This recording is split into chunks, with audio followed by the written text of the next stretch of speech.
So, welcome back, and let's think about a calm ocean surface, and suddenly a small stone drops, creating a concentrated ripples that expand across the entire screen. So we have been trained to listen for the bang. History books tells us about the global shift and which is happening with the roar of cannons and the clashes of stock market or the signatures of massive treaty. We expect funfair, but as we sit here in 2026, the biggest geopolitical shift of our generation is happening and in total silence. For decades, the non aligned movement was dismissed as a Cold War relic, a dusty organization of nations that didn't want to choose between the US and the USSR. When the Soviet Union collapsed, the world thought that the third way had died with it, and they were wrong. It didn't die, it went into dormant, and definitely it will evolve also. So now today we are witnessing a non-aligned movement 2.0, and it doesn't have a single leader or a loud manifesto. It isn't trying to tear down the world's order. Instead, it is silent search, a collective realization by the global majority that in a world of screaming superpower, the real power lies in the quiet ability to say none of the above. Right? So the bang is missing, but the ripples, they are actually turning into a tide, and it is reshaping everything from chip in your phone to the oil in your car. So to understand why today is different, we have to look back. Now, non-aligned movement 1.0 was born in 1961 out of a desperate need for survival.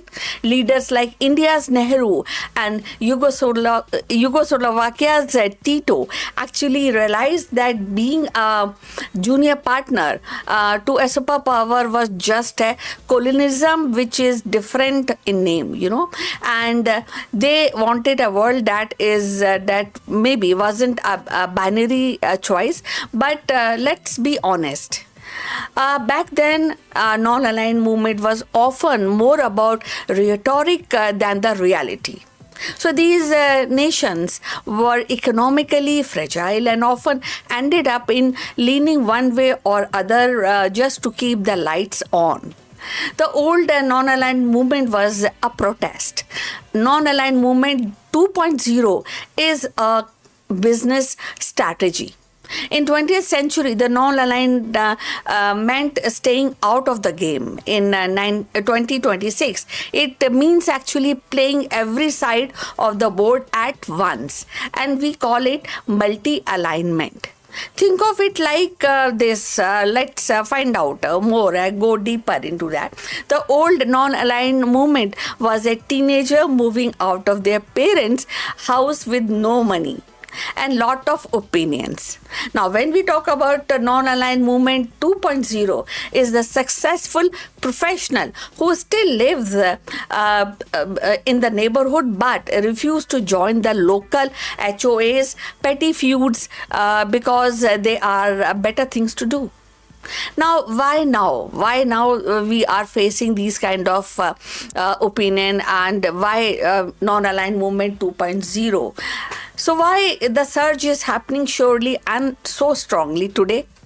The answer lies in the phrase you will hear a lot this year, and that is weaponized interdependency. Once the last few hours thought of the war in Ukraine and Gaza and deepening tech war between Washington and Beijing. These are the superpower. Something. They actually done something very, very dangerous, and they used the global system as a weapon. They used the US dollar as a stick, and they used energy supply as a leash. They used a semiconductor as a wall, And for the rest of the world, the global majority, this was definitely a wake-up call. Now, when the US froze Russian assets, countries from the Brazil to Indonesia, and didn't necessarily side with the Moscow, but they did look at their own bank account and think, wait, could we that happen to me also? Because countries like Brazil and Indonesia, definitely they had that kind of feeling that we may encounter the changing which will be not very good for their country. So when China restricted rare earth elements, when manufacturers in the global south thought, I need definitely a plan B. And the bang was a conflict between the giants. The ripple was the quite systematic move by everyone else in the building a strategic autonomy. So now let's look at the mechanics of how this is actually working. Now, it is not about forming a new bloc. It is about hedging. And take India, for instance. New Delhi is perfect case study.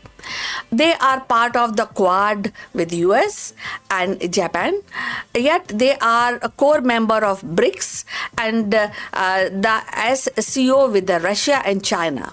So they buy Russian oil, Americans drones, and French jets. It is that an indecisive decision? No, it is not. That is strategic autonomy. It is a refusal to let someone else enemy become their own. So then there's a Brazil. Under the leadership we see in 2026, Brazil has positioned itself as an environmental superpower. They didn't need to pick a side to South China Sea because they hold the lungs of the planet and the key to the global food security. And don't forget the swing state of the Middle East. The Saudi Arabia and the UAE are no longer just US ally. They are investors, mediators, and energy pivot that talks to everybody. So this isn't a movement of weak, and these are the fastest growing economies on the earth. When they move, the world actually tilt. So where are the ripples being felt? Now let's discuss in 3 points.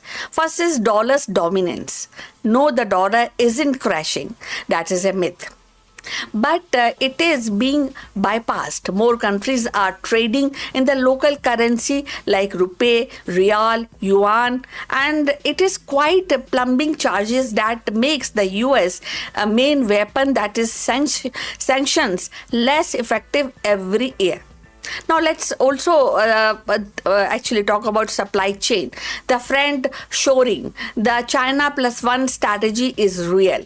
Vietnam, Mexico, and India are becoming world's the new factories, not because they hate China, but because they are they are definitely on the neutral grounds.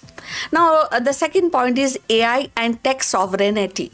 In 2026, we are seeing the rise of sovereign AI. Countries are building their own data centers and LLMs because they don't want their digital future to be vassal state of Silicon Valley or Shenzhen. The superpower are so busy actually staring at each other across the fence that they haven't noticed the neighbors have all started building their own fences, and they are lot stronger than they used to be.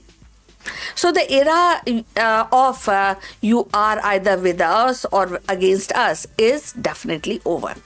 Now, the silent surge of non-aligned movement 2.0 has replaced it with the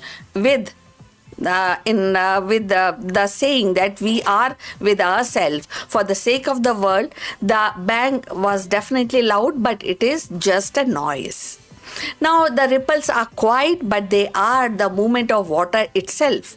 So, as we move deeper into 2026, the question isn't which superpower will win. The question is how the superpowers will adapt to the world they no longer control. Now, the non aligned movement isn't returning, it has arrived. And this time, it is not just a seat at the table, it is one building the room. So, I want to hear from you. Do you think that this multi alignment makes the world safer by preventing big wars, or more dangerous by making everything unpredictable? So drop a comment. We'll meet in the next one. Take care. Bye bye.